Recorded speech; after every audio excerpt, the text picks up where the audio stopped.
साथियों, आज की इस वीडियो में एसएससी जीडी परीक्षा के लिए एक फुल मॉक टेस्ट देखेंगे 80 प्रश्नों का। जैसे साथियों परीक्षाएं हो रही हैं, ठीक है, वैसे साथियों उसमें जिस प्रकार के क्वेश्चंस आपसे पूछे जा रहे हैं, ठीक उसी प्रकार के साथियों यहाँ पर क्वेश्चंस लिए गए हैं।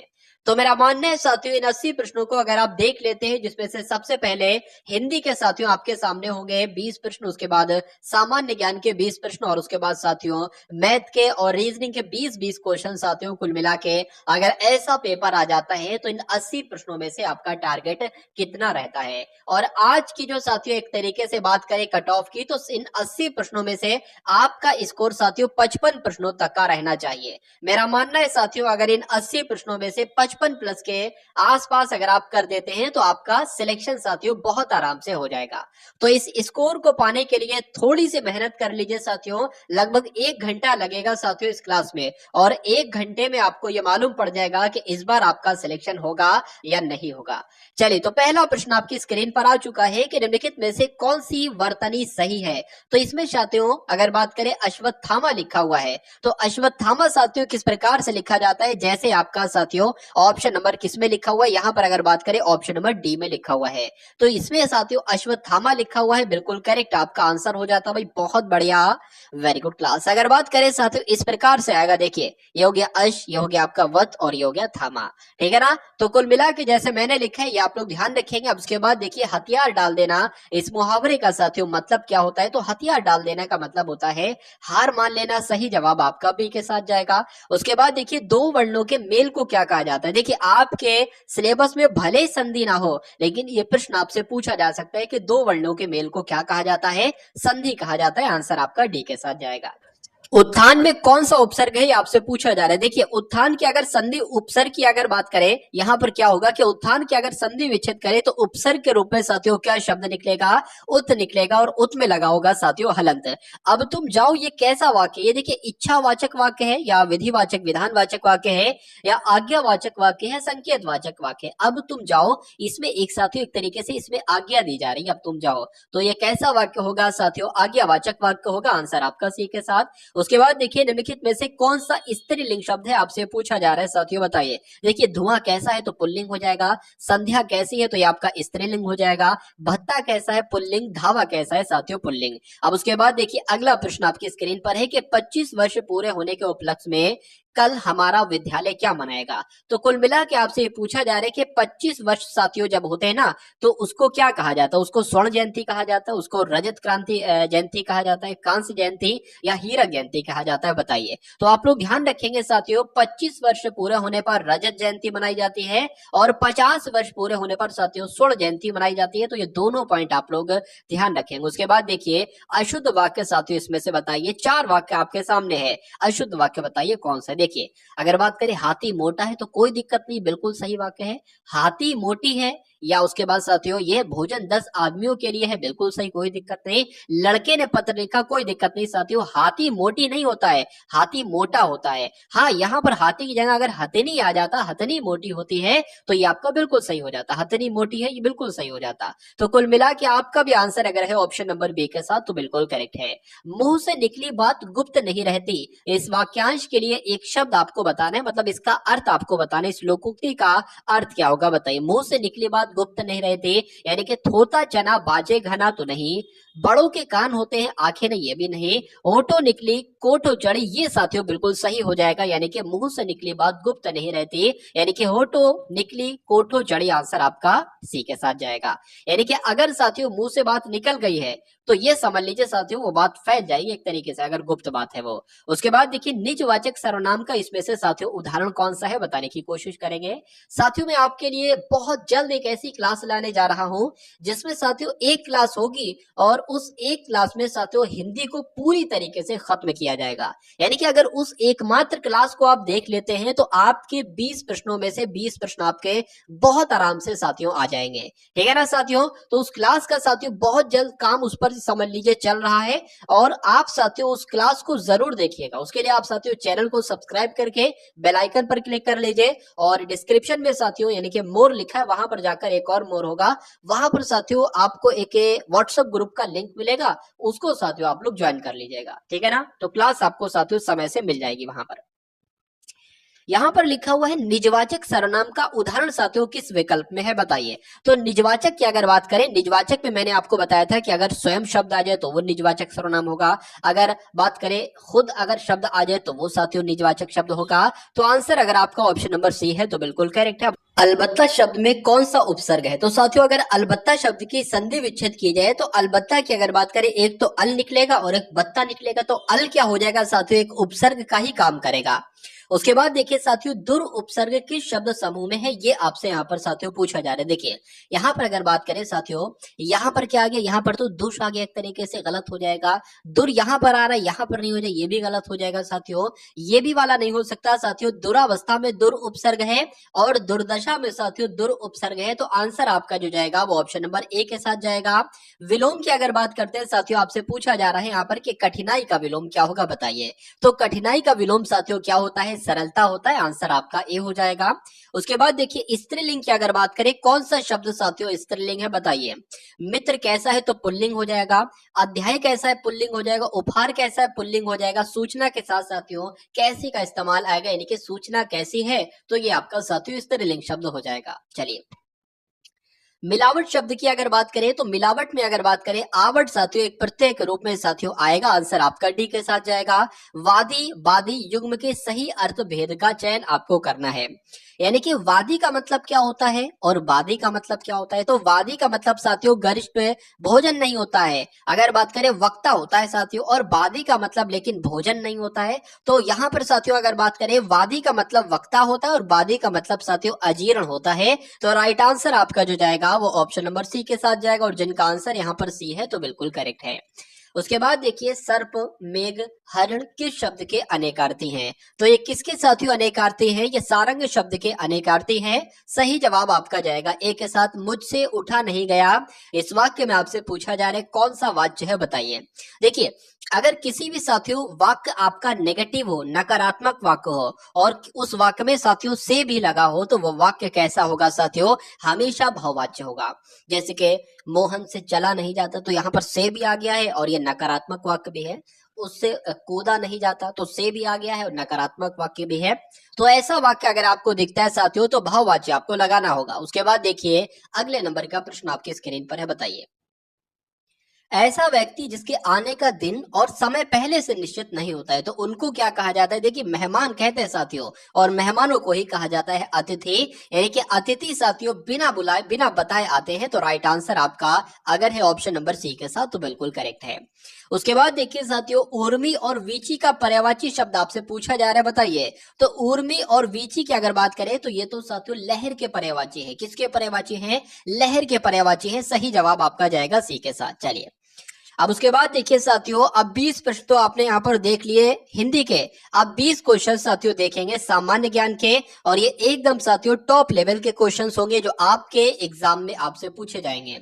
और उसके बाद साथियों ऐसे बेस्ट कॉन्सेप्ट देखेंगे मैथ और रीजनिंग के, तो ये समझ लीजिए साथियों डायरेक्ट आपके एग्जाम में आपको देखने को मिलेंगे।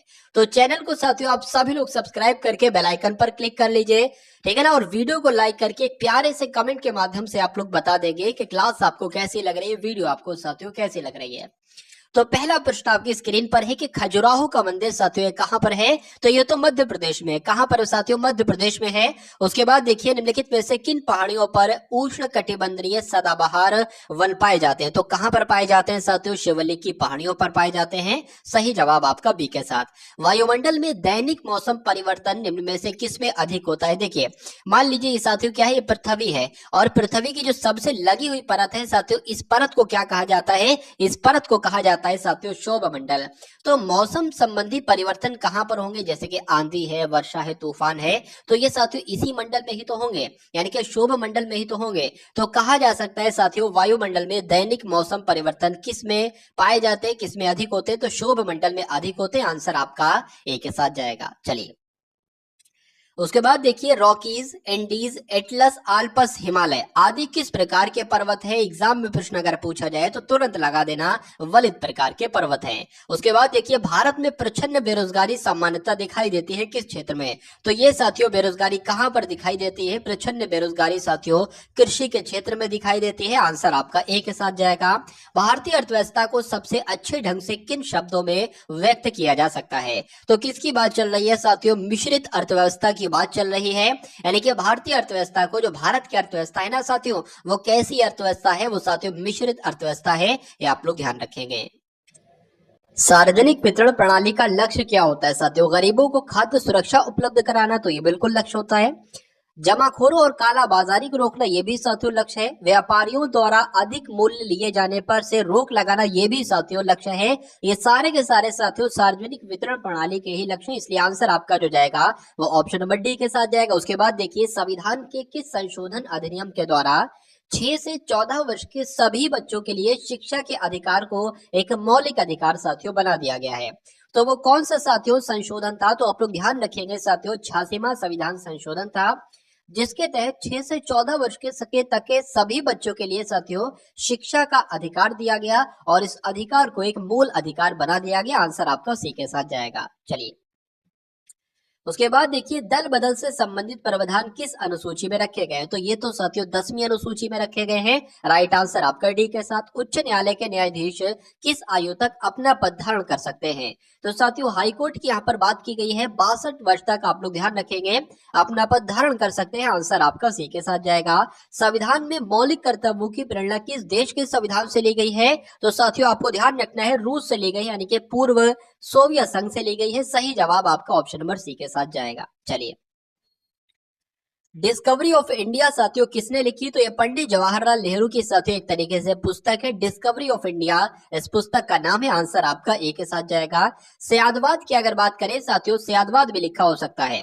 तो यहाँ पर अगर बात करें सयादवाद किस धर्म के दर्शन का मूल आधार है। तो जैन धर्म के साथियों दर्शन का मूल आधार है। आंसर आपका जाना चाहिए ऑप्शन नंबर ए के साथ। और अशोक के किस शिलालेख में उसकी कलिंग विजय का वर्णन किया गया है। तो साथियों 13वें शिलालेख में उसकी कलिंग विजय का वर्णन किया गया है। आंसर आपका डी के साथ जाएगा। सल्तनत कालीन किस सुल्तान ने सबसे पहले किसानों पर सिंचाई कर और ब्राह्मणों पर जजिया कर लगाया था। तो किसकी बात चल रही है साथियों, फिरोज शाह तुगलक ने यह काम किया था।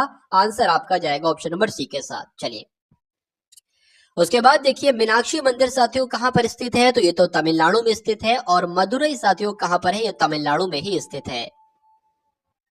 कठपुतली किस राज्य का साथियों एक नृत्य है। तो कठपुतली कहाँ का नृत्य है, आप लोग ध्यान रखेंगे साथियों राजस्थान का एक नृत्य है। आंसर आपका जाएगा ऑप्शन नंबर ए के साथ। उसके बाद देखिए भारत सरकार के द्वारा दिया जाने वाला सर्वोच्च पुरस्कार कौन सा है। क्या पंडित जवाहरलाल नेहरू अंतर्राष्ट्रीय पुरस्कार है। तो मैं कहूंगा नहीं। इंदिरा गांधी अंतर्राष्ट्रीय पुरस्कार भी नहीं है साथियों, और गांधी शांति पुरस्कार भी नहीं है।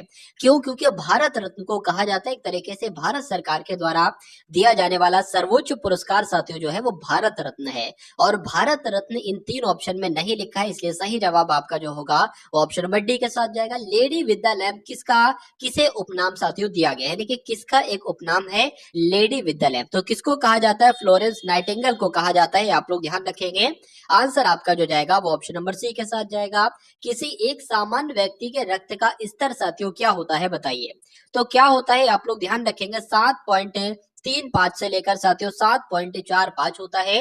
अगर आपके एग्जाम में साथियों प्रश्न आए तो आप ध्यान रखेंगे इस ऑप्शन को जो मैंने आपको साथियों बताया है। तो अब साथियों यहाँ पर आप लोग रीजनिंग के ऐसे 20 क्वेश्चंस देखेंगे जो आपके एग्जाम में साथियों आपको देखने को मिलेंगे। तो सभी क्वेश्चन साथियों बहुत ध्यान से आप लोग देखेंगे और सभी कॉन्सेप्ट को बहुत ध्यान से समझेंगे।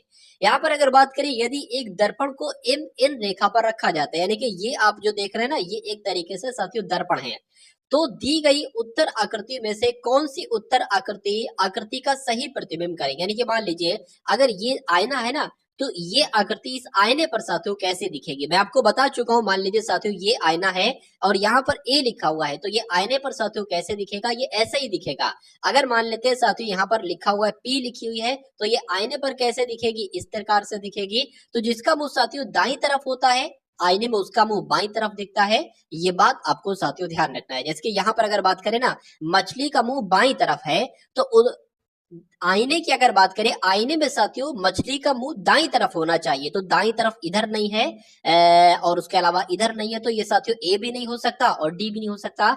आईने का मुंह साथियों किधर होना चाहिए, दाईं तरफ होना चाहिए। इसमें दाईं तरफ है, इसमें दाईं तरफ है।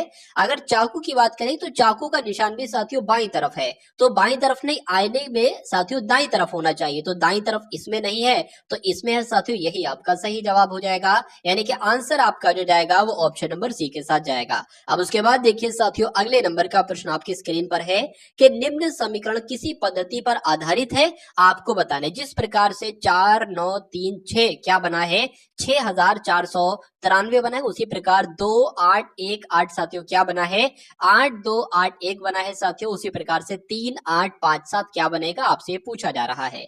देखिए यहां पर अगर बात करें, इतना मुझे पढ़ के समझ में आ गया इतनी देर में कि जो यहाँ पर नंबर लिखे ना, वही नंबर यहाँ पर लगे, बस थोड़ा सा आगे थोड़ा सा पीछे करके हो गया। देखिए अब बात करें अगर साथियों, देखिए सबसे शुरू का नंबर पता क्या है, जो सबसे अंत का नंबर वो सबसे शुरू का नंबर हो गया। यहाँ पर देखिए 8 सबसे अंत का है, सबसे शुरू में हो गया है, तो यहाँ पर साथियों 7 आ जाएगा, सबसे अंत का है, सबसे शुरू में आ जाएगा। उसके बाद अगर बात करते हैं साथियों, जो पहला नंबर है ना वो दूसरे नंबर पर आया है, तो ये अब साथियों 3 यहाँ पर आ जाएगा। तीसरे नंबर पर कौन आया है, जो दूसरे नंबर का है, तो साथियों क्या तीसरे नंबर पर जो दूसरे नंबर का यानी कि दूसरे नंबर का 8 है, तो 8 आ जाएगा। अब बचा क्या साथियों, 5 बचा, तो 5 आ जाएगा, यानी कि 73 85 आपका बिल्कुल सही जवाब हो जाएगा। और 73 85 कौन से ऑप्शन में लिखा हुआ है, तो ऑप्शन नंबर बी में लिखा हुआ है, तो जिनका आंसर यहाँ पर ऑप्शन नंबर बी है तो बिल्कुल करेक्ट है।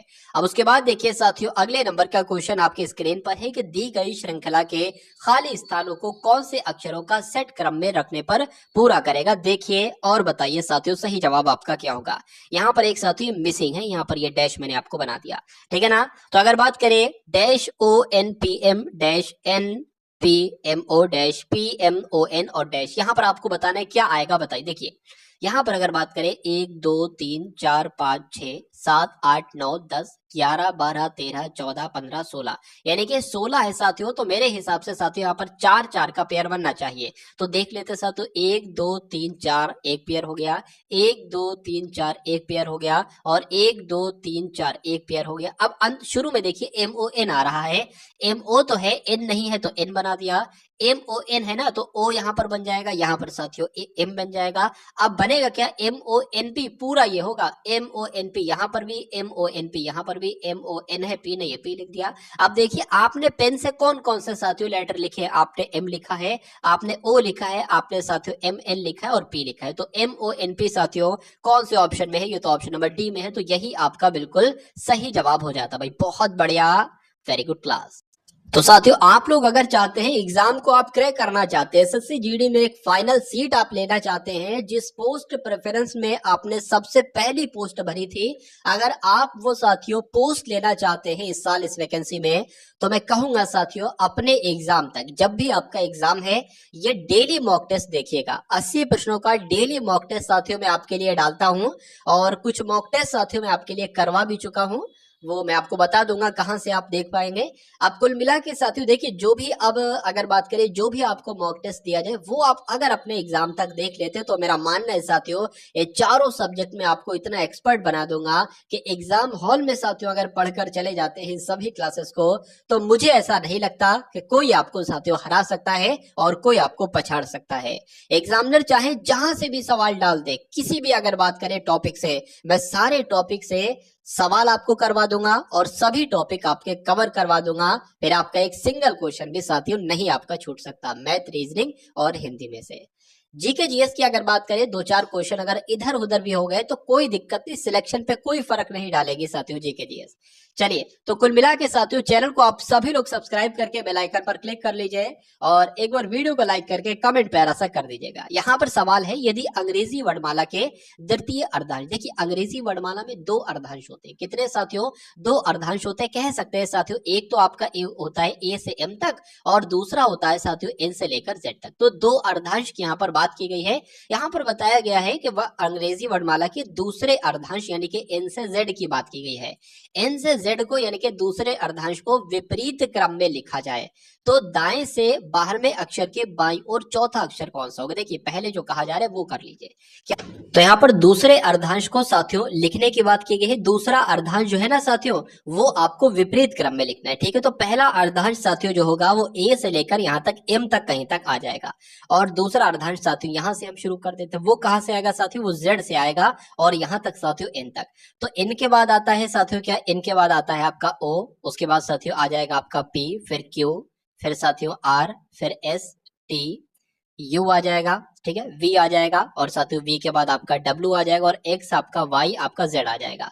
उसके बाद यहां से अगर बात करें ए के बाद बी, सी, डी, ई, एफ, जी, एच, आई, जे, के, एल, एम आ जाएगा। अब यहाँ पर साथियों कहा गया है कि तो दाईं से बारहवां अक्षर क्या होगा, दाईं इधर से होगा, दाईं से इधर से बारहवां अक्षर क्या होगा। तो 1 2 3 4 5 6 7 8 9 10 11 12 12वां अक्षर साथियों जो होगा वो आपका क्या निकल कर आएगा, वो आपका साथियों वाई निकल कर आएगा। अब उसके बाद कहा गया है कि तो उस बाएं 12वें अक्षर के बाएं और चौथा कौन सा होगा, यानी कि इसके बाएं और चौथा कौन सा होगा। तो 1 2 3 4 क्या 1 2 3 4 वो साथियों के आपका निकलेगा, और यही आपका साथियों क्या हो जाएगा, सही जवाब हो जाएगा, जो कि कौन से ऑप्शन में है, ऑप्शन नंबर ए वाले में। बहुत बढ़िया, वेरी गुड क्लास। अब उसके बाद देखिए अगले नंबर का क्वेश्चन आपके स्क्रीन पर है साथियों। इस टाइप का एक क्वेश्चन आपसे अवश्य पूछा जाएगा। आपसे पूछा जाएगा कि इसको आपको डिक्शनरी के अकॉर्डिंग लिखना है। आपने डिक्शनरी देखी होगी, उसमें सबसे पहले ए वाले लिखे होते हैं, फिर ए बी से बने जो होते हैं वो लिखे होते हैं साथियों, इस टाइप से लिखे होते हैं वहां पर। तो इसमें देखिए बी तो सब में है, बी इसमें भी है, बी इसमें भी है, बी इसमें भी है, बी इसमें भी है, ठीक है ना। अब देखिए बी के बाद जो है वो सबसे छोटा लेटर साथियों कौन सा है। देखिए ये आपका आता है 15 पर, ये आता है आपका 9 पर, ये आता है आपका ये है एल है आपका 12 पर आता है, ये 9 पर आता है, ये आपका आता है 21 पर। तो ये तो होगा नहीं, आई वाला हो जाएगा। अब ये वाला पहला होगा, इसमें भी आई आर है, इसमें भी आई आर है, लेकिन डी पहले आता है और ये वाला बाद में आता है। तो पहले सबसे 4 आ जाएगा, फिर साथियों आपका 2 आ जाएगा। तो क्या कहीं पर 4 और 2 लिखा हुआ है ऑप्शन में, तो हमें जल्दी आंसर मिल जाएगा। बिल्कुल साथियों 4 2 लिखा हुआ, आगे वालों को चेक करने की जरूरत ही नहीं, तो 4 2 ही आपका आंसर हो जाएगा। लेकिन पूरा सवाल मैं आपको बता देता हूं। देखिए सबसे पहले आपका आ जाएगा बी आई आर यहां पर भी है। अब ये पहले होता है या ये पहले होता है, डी पहले आता है ना, तो ये डिक्शनरी में पहले आ जाएगा चौथे नंबर वाला, उसके बाद दूसरे नंबर वाला, उसके बाद आएगा साथियों। अब ये भी निपट गया, ये भी निपट गया। अब देखिए कौन सा आ जाएगा, ये तो 21 पर आता है, ये 12 पर आता है, और ये साथियों 15 पर आता है, तो ये वाला आ जाएगा, इसलिए यहाँ पर 3 आ जाएगा। उसके बाद ये वाला आ जाएगा, और उसके बाद साथियों अंत वाला आ जाएगा। तो 42 315 साथियों कौन से ऑप्शन में था, 42 315 साथियों ऑप्शन नंबर डी में था। तो यही आपका बिल्कुल सही जवाब हो जाएगा। एग्जाम में साथियों एक बड़ा सा आपको शब्द दे रखे होंगे, उसमें बहुत सारे लेटर्स होंगे, आपसे कहा जाएगा कि कौन सा एक ऐसा ऑप्शन है जिसके लेटर इसमें नहीं है। तो हम लोग देख लेते हैं साथियों किस ऑप्शन के लेटर इसमें नहीं है। तो मुझे ये बताइए, प्रोटेक्ट यहाँ पर लिखा हुआ है, क्या प्रोटेक्ट में जो लेटर आते हैं वो यहाँ पर हैं या नहीं है। ठीक है, तो पी आर ओ की अगर बात करें, पी ये हो गया, आर ये हो गया, ओ ये हो गया, पी आर ओ तो हो गया। अब टी ई सी टी देख लीजिए, टी ई सी टी ई हो गया, और सी ये हो गया, टी ये हो गया। तो कुल मिला के अगर बात करें ये वाला बन जाएगा, ये वाले शब्द आपका बन जाएगा। इसको देख लेते साथियों, टी ई एम, टी है बिल्कुल है, ई भी है, एम नहीं है साथियों, एम नहीं है, तो ये वाला कहा जा सकता है नहीं बन पाएगा। और उसके अलावा ये भी बन जाएगा और ये भी बन जाएगा, देख लीजिए T E N, T E आपका हो गया, एन ये हो गया, ओ ये हो गया, आर ये हो गया। ट्रैट की अगर बात करें, टी आर ई आपका साथियों, टी ये हो गया, आर ये हो गया, ई ये हो गया साथियों, और ए ये हो गया, और टी ये हो गया। तो कुल मिला के अगर बात करें, बी वाले जो लेटर्स हैं वो नहीं बन पाएंगे, तो वही आपका बिल्कुल सही जवाब हो जाता है। अब उसके बाद देखिए साथियों कि यदि कूट भाषा में GERMANY को क्या लिखा जाता है साथियों, यानी कि जर्मनी को 7 5 18 13 1 14 25 लिखा जाता है, तो फ्रांस को साथियों क्या लिखा जाएगा। थोड़ा सा ध्यान साथ देंगे ना आप, तो यहाँ पर साथियों जी लिखा हुआ है, जी की पोजीशन होती है 7 तो यहाँ पर 7 लिखा हुआ है। ई की पोजीशन है 5 तो यहाँ पर 5 लिखा हुआ है। वाई की पोजीशन होती है 25 तो यहाँ पर 25 लिखा हुआ है। कुल मिला के साथियों कुछ नहीं आपको करना है, लेटर पोजीशन आपको लगा देना है। तो एफ की बात करें 6 पर, आर 18 पर, ए 1 पर, एन 14 पर, सी 3 पर और ई 5 पर।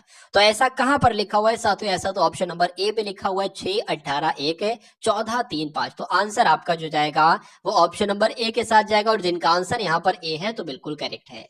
यदि लाल को पीला कहा जाए, पीले को नीला कहा जाए, नीले को हरा कहा जाए और हरे को काला कहा जाए और काले को सफेद कहा जाए, सफेद को भूरा कहा जाए और भूरे को धूसर कहा जाए, तो आकाश के रंग को क्या कहा जाएगा? देखिए आकाश का रंग साथियों कैसा होता है? आकाश का रंग होता है साथियों नीला।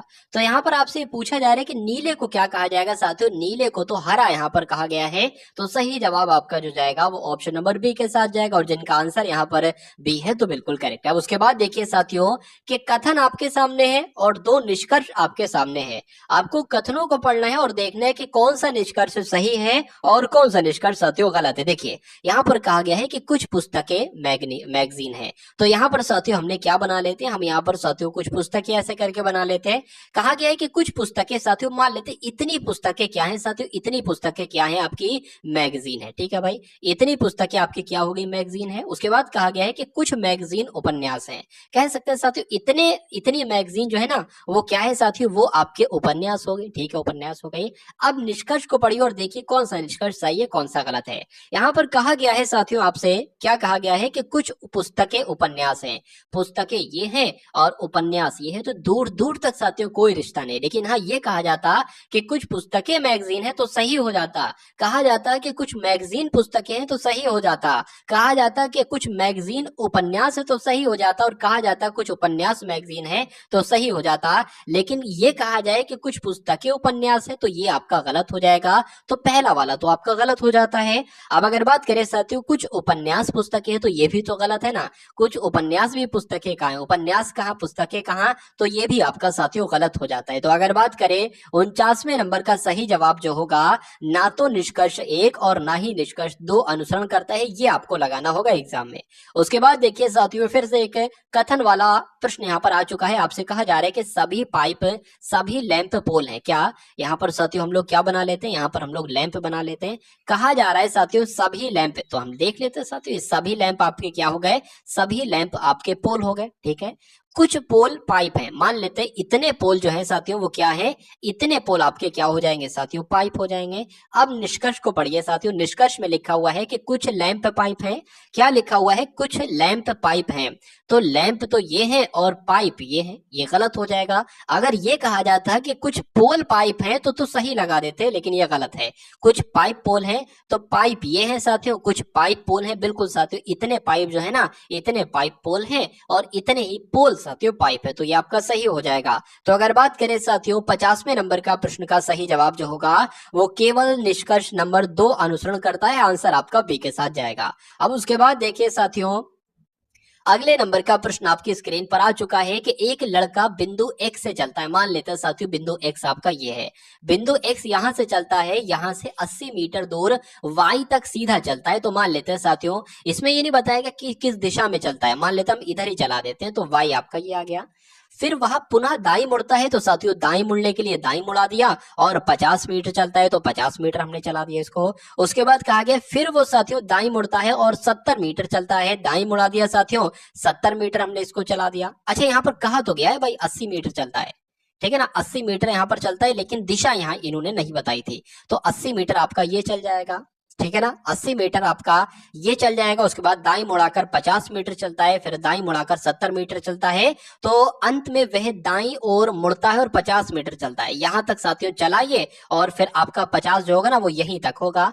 फिर अब वह अपने प्रारंभिक स्थान से कितनी दूर है, यानी कि यहां से लेकर यहां तक की दूरी कितनी है? देखिए ये जब 70 है तो ये भी साथियों 70 होगी। और ये पूरी 80 है तो ये बची कितनी साथियों, ये तो 10 ही बचेगी ना, ये दूरी 10 बचेगी।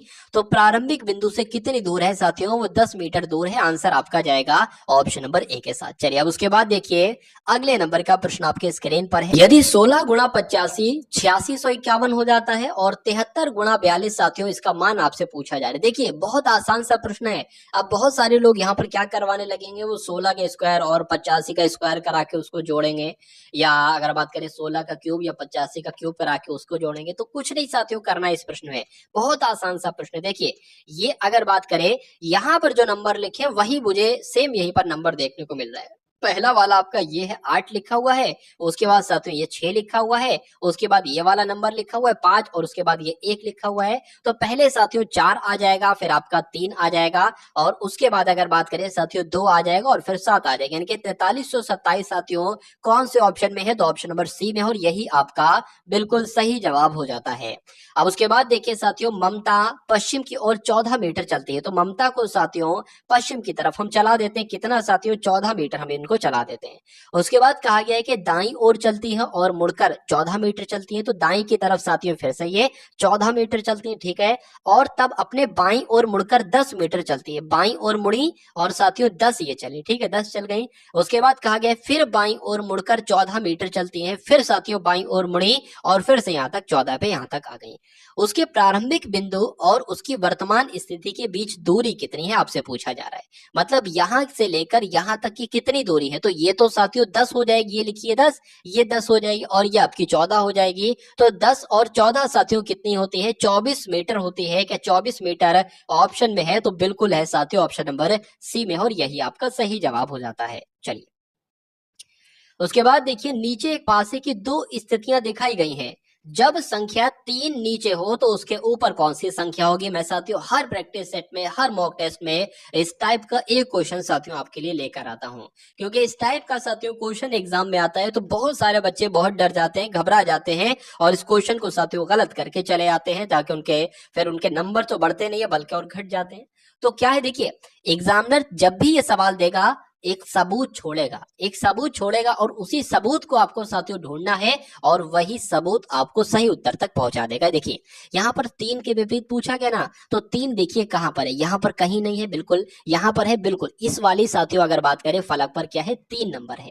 अब अगर बात करें हमें क्या पता करना है, हमें ये वाली साइड पता करना है, यहाँ पर कौन सा नंबर है, ये 2 वाली नहीं, 2 के उधर वाली पता करना है, ठीक है ना। मतलब 5 के जो 5 है ना इसके इधर वाली साइड हमें पता करना है कि यहाँ पर कौन सा नंबर है, ये आपसे साथियों पूछा जा रहा है। देखिए ये 2 है, ठीक है ना, और ये 2 है। अब अगर साथियों ये ऐसा यहाँ पर वाला 2 कैसे आया है, जब इस वाली पायलट को हमने ऐसे मोड़ा है इस प्रकार से, तो तभी तो ये यहाँ पर 2 आया है, ठीक है ना। और अब ये 3 किधर चला गया, अब ये 3 इधर चला गया, जब ये 2 यहाँ पर आ गया, अरे भाई ऐसे इसको जब मोड़ेंगे तो ये 2 यहाँ पर आ जाएगा, तो 3 तो साथियों इस वाली पायलट में हो जाएगी, यानी कि 2 के बराबर में हो जाएगा। तो अब जब 3 उधर हो जाएगा तो 3 के सामने वाली फलक यही तो कहलाएगी। तो इस फलक पर साथियों कौन है, 4 बिंदु हैं, तो कहा जा सकता है 3 के विपरीत पर कितने साथियों पॉइंट होंगे, 4 पॉइंट होंगे। आंसर आपका जाना चाहिए साथियों ऑप्शन नंबर सी के साथ। उम्मीद करता हूं यह प्रश्न जैसे मैंने आपको समझाया है वो आपकी समझ में आ गया होगा। उसके बाद देखिए गुप्तचर का संबंध साथियों मुखबिर से है, तो संवाददाता का संबंध किससे होगा। देखिए गुप्तचर का काम क्या होता है, एक तरीके से मुखबरी करना, मतलब जो गुप्त सूचनाएं हैं उनकी मुखबरी करना काम होता है। ऐसी संवाददाता का काम क्या होता है, संपादक करना नहीं, सूत्र करना नहीं, तो कह सकते हैं साथियों समाचार प्रदान करना, ये संवाददाता का काम होता है। और गुप्तचर का काम होता है साथियों मुखबरी करना। आंसर आपका कुल मिला के अगर है ऑप्शन नंबर सी के साथ तो बिल्कुल करेक्ट है। अब उसके बाद देखिए साथियों 18 का संबंध जैसे 30 से है, 18 का संबंध जैसे 30 से है, तो 36 का संबंध किससे होगा, 64 से, 66 से, 54 से या साथियों 62 से, बताइए। देखिए सिंपल से यहाँ पर फंडा लगा हुआ है, क्या लगा हुआ है साथियों, 18 दूना आपका कितना होता है साथियों 36 होता है, माइनस कितना कर देंगे 6 कर देंगे, तो साथियों 36 दूना कितना होता है, 36 दूना साथियों 72 होता है। और 72 में से भी सब साथियों 6 माइनस करेंगे तो कितना आ जाएगा, 66 आ जाएगा। और सही जवाब आपका जो जाएगा वो ऑप्शन नंबर बी के साथ जाएगा। अब उसके बाद देखिए अगले नंबर का प्रश्न आपके स्क्रीन पर है। देखिए यहाँ पर अगर बात करें 0.16 है, उसके बाद साथियों क्या लगा हुआ है, अनुपात लगा हुआ है। फिर साथियों 0.0016 है और उसके बाद साथियों यहाँ पर डबल अनुपात लगा हुआ है और उसके बाद साथियों 1.02 है। तो उसके बाद यहाँ पर कौन सा नंबर आ सकता है आपसे पूछा जा रहा है। देखिए कहा आपसे ये गया है कि अगर इसको हम इस प्रकार से लिख सकते हैं तो हम इसको साथियों किस प्रकार से लिख सकते हैं, इस प्रकार से ए से बी से सी से या डी से। तो यहाँ पर साथियों इसको देखकर हमें इतना लग रहा है कि इसको अगर 100 से भाग दिया जाए तो ये नंबर आ जाएगा। कैसे आ जाएगा ये मैं आपको साथियों यहाँ पर बता देता हूँ। देखिए 0.16 है ना, अगर इसको साथियों हम 100 से भाग दे देते, अब इसको कैलकुलेट करना। देखिए ऊपर दो संख्याओं के बाद पॉइंट लगा है ना, तो इस पॉइंट को साथियों हटाएंगे और नीचे क्या बढ़ जाएगा, एक लगा के 2 जीरो बढ़ जाएगी। ये रूल होता है। मान लीजिए अगर साथियों ये लिखा हुआ है और इस पॉइंट को हटाएंगे तो नीचे क्या आ जाएगा, एक लग के एक जीरो आ जाएगा, यानी कि अब 7/10 हो जाता है।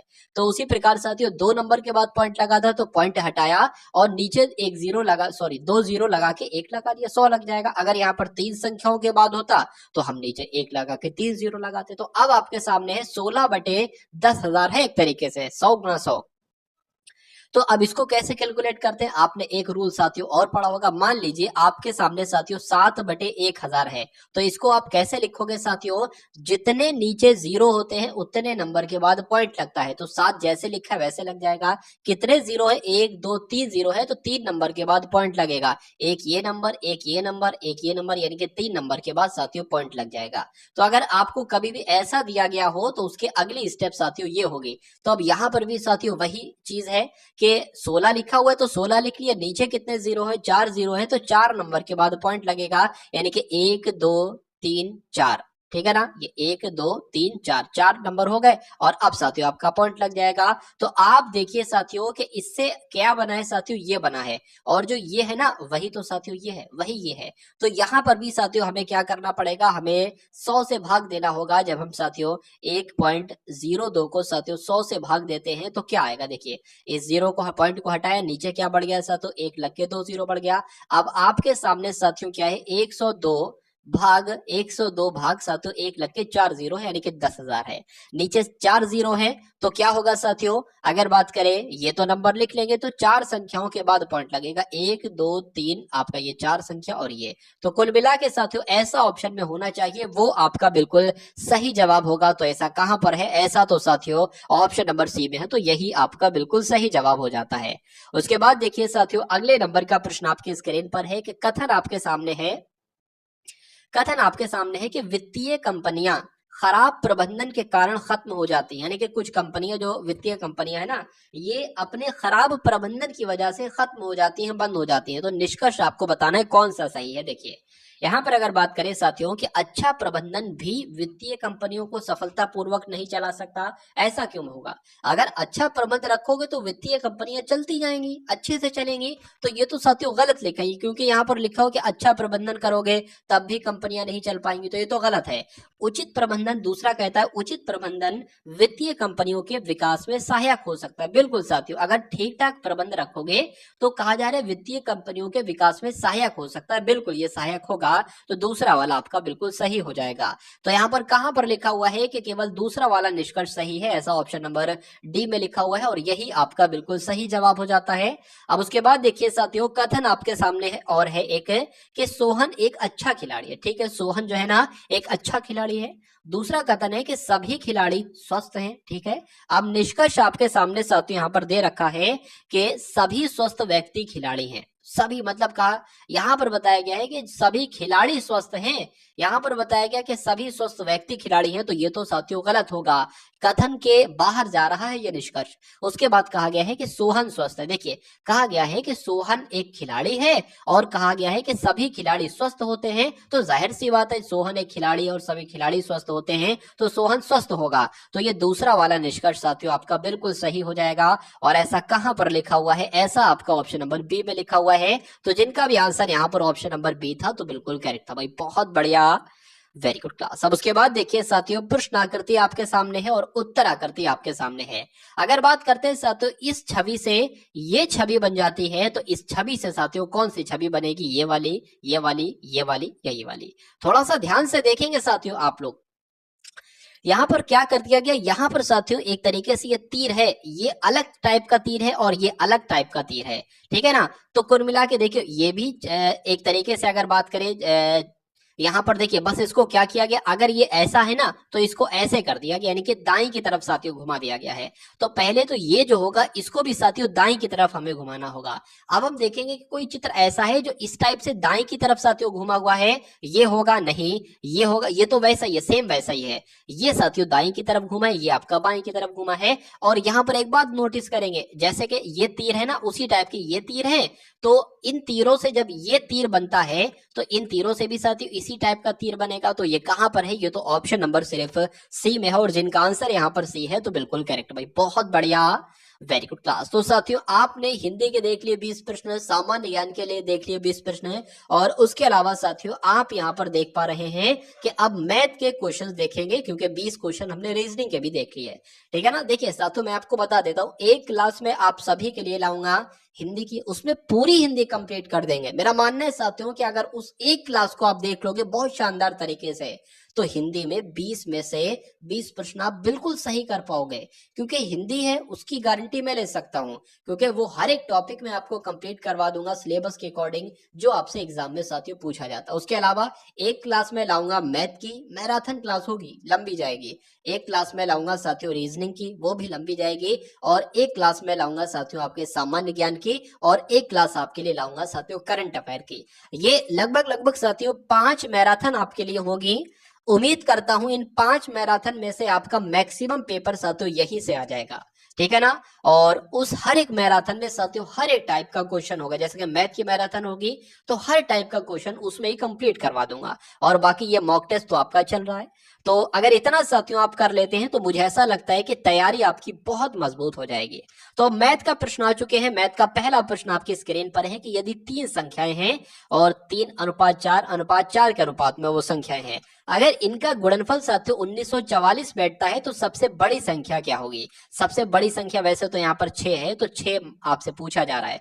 जैसे कि यहाँ पर बात करें 3 4 6 है ना, तो 3x हो जाएगा, 4x हो जाएगा, 6x हो जाएगा। अब सबसे बड़ी संख्या क्या है, 6x है, तो हमें x का मान निकालना है, और फिर जो मान निकलेगा उसकी गुणा 6 से कर देंगे, वही सबसे बड़ी संख्या होगी। चलिए यहाँ पर कहा गया है साथियों कि इन तीनों संख्याओं का गुणनफल कितना है, तो इन तीनों संख्याओं का अगर गुणनफल करें, गुणा गुणा लगाकर करें, तो कितना आएगा साथियों, 1944 आएगा, जो कि यहाँ पर लिखा हुआ है। अब इनकी गुणा कर लीजिए नंबर की, तो 3 चौक आपके 12 हो जाएंगे, 12 छंग आपके साथियों 72 हो जाएंगे। तो 72 अगर बात करें x की जब गुणा होगी तो x स्क्वायर और x क्यूब हो जाएगा। तो यहाँ पर साथियों x क्यूब आ गया और बराबर आपका क्या आ गया, 1944 आ गया। अब अगर बात करें साथियों अगले स्टेप में x क्यूब बराबर क्या हो जाएगा, 1944 से 1944 बटे यहाँ पर 72 आ जाएगा। 6 से कट करने की कोशिश करते हैं, 6 कम 6, 6 दूना 12 हो जाएगा, और 6 3 आपका 18 हो जाएगा, 6 दूना 12 हो जाएगा, 6 चौक आपका 24 हो जाएगा। अगर बात करें 6 दूना आपका साथियों 12 हो जाएगा, 6 कम 6 पंजे आपका 30 हो जाएगा साथियों, 6 चौक आपका 24 हो जाएगा। 2 से कट करेंगे साथियों क्या आ जाएगा, आपका यहाँ पर 27 आ जाएगा। तो कुल मिला के साथियों अगर बात करें x क्यूब बराबर अगर साथियों 27 है, तो क्या आएगा साथियों, x बराबर आपका आएगा साथियों 3। 3 कैसे आएगा, मान लीजिए साथियों मैं आपको बता देता हूं कि अगर x स्क्वायर बराबर साथियों क्या है, 4 है, तो x बराबर क्या आएगा साथियों, 2 आएगा। यहां पर वो संख्या आती है जैसे कि ये इसका स्क्वायर है, यानी कि 2 का स्क्वायर 4 है। अगर यहाँ पर साथियों 9 होता तो यहाँ पर 3 आता, क्यों, क्योंकि ये किसका स्क्वायर है, तो ये 3 का स्क्वायर है। तो कुल मिला के साथियों x बराबर अब हमें पता चल गया ना कितना है, 3 है। और यहाँ पर 6x का मान आपसे पूछा जा रहा है, सबसे बड़ी संख्या 6x है ना, तो जब x बराबर 3 है तो 6x बराबर साथियों कितना हो जाएगा, 18 हो जाएगा। तो 18 आपके प्रश्न का बिल्कुल सही जवाब हो जाएगा। अगर आपसे पूछता साथियों कि सबसे छोटी संख्या कौन सी है, तो सबसे छोटी संख्या तो 3x है। जब अगर बात करें 1x बराबर साथियों कितना है, यहाँ पर सॉरी 3 ये हो गया, 1x बराबर कितना है, 3 है, तो 3x बराबर साथियों कितना हो जाएगा, 9 हो जाएगा। तो ये सारी की सारी बातें साथियों आपको यहाँ पर ध्यान रखनी है। अब उसके बाद देखिए अगले नंबर का प्रश्न आपकी स्क्रीन पर है। चलिए यहाँ पर लिखा हुआ है कि 68 का 3/4। देखिए अगर बात करें साथियों, मैं आपसे कहूं कि 7 का 3/4 कितना होगा, तो 7 लिख लेंगे, और का यहाँ पर आया ना तो का की जगह पर गुणा लिख लेंगे, और 3/4 कैसे लिखेंगे, 3/4 लिखेंगे। अगर यहाँ पर साथियों लिखा होता 2/4 तो 2/4 आपका ऐसे लिखा होता, अगर 1/3 लिखा होता तो 1/3 आपका इस प्रकार से लिखा होता। तो ये भी छोटी छोटी चीजें आपको मालूम होना चाहिए। 68 का 3/4 कहा गया है ना, तो 68 लिखा, का की जगह पर साथियों गुणा आ जाएगा, 3/4 कहा गया है तो 3/4 लिख लिया। 68 का 3/4 जो है ना ये साथियों, ये 45 के 2/5 से कितना अधिक होगा, तो 45 के की जगह गुणा साथियों 2/5 से कितना अधिक होगा, तो इसको सॉल्व कर लो और इसको सॉल्व कर लो।